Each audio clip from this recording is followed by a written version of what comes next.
Kwa majina unaitwa nani? Shanty 10. Shanty 10. Unafuatilia mchuano kati ya Majembe na Mbavu Destroyer? Kabisa nafuatilia. Since day 1. Since day 1. Since ikue yani ikue hyping hiyo boxing yao. Umekuwa ukifuatilia boxing sana ama ni hii fight hiyo? Nimefuatilia ile ya kina Mandonga, Mkazi, fuatilia kina Mike Tyson. So ni kitu nimekuwa nikifuatilia. So wewe ni fan wa boxing mbaya? Sisi sema mimi ni fan, but mimi napenda all sports hata.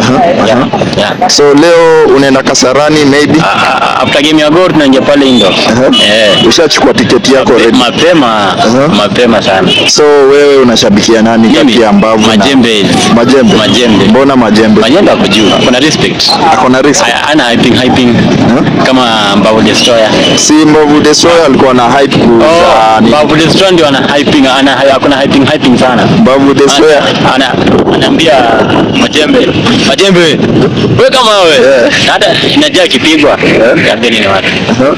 Hajatambia nini watu? Tambeni ni watu. So unakufa na Majembe. Leo juu msema tulia. Anafanya shughuli zake. But you know kwa fight unapata ule msemo mwenye utasema tapigwa ndio ana win. Actually mimi unajua watu wengi wako nyuma ya Mbavu. Actually si uongo, watu wengi wako nyuma ya Mbavu. Ndio hyping. No hyping. Na mimi nasema what if apigwe?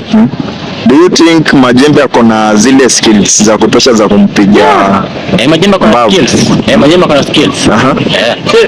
And reaction ya leo ya mafans, do you think kutakuwa na vurugu maybe? No. Mafans wakam tu jamaa juu kuna high security. Security iko juu. Si kwa events mingi za Kenya security inakuanga, but at the end mafans wanashinda security nguvu na wanaribu maybe vitu. Do you think kwa hii show yenye imehostiwa na Oga Obina pale Kasarani mafans wataribu vitu ama wataleta hiyo vurugu? No, mafans to come to kuchilia tujibambe, to fight, then we go back home. Yeah, hiyo ni kitu naweza sema. Okay. Security ni kwanza kwa mimi na wewe. Hiyo ndio security. Mwenye atapigwa hapa. Mwenye atapigwa tu aseme tu next time. And again we in face to face ya jana watu wengi walikuwa wanasema Majembe ako na nyasha amefanya BBL. No. Hii ni kitu inaweza mfanya kwa fight lose focus ama lose focus. As long as you sharp focus na kitu unaenda kufanya pale. Lazima tu focus na kitu. Uweze focus na kitu nyote anasema. Ngumu. So nasema hii mita moja ni yake. Hii mita moja ni yake, ni gari. Hodi bet najua pia asanteni kuja kwa brand. Brand hiyo fight imekuwa at least hata Oga Obina pia amekuja ametakishia maana jana ameshow up man. That's a part of talent. So country maybe you never know, maybe next time atakuwa hapo US mpigana na Mike Tyson.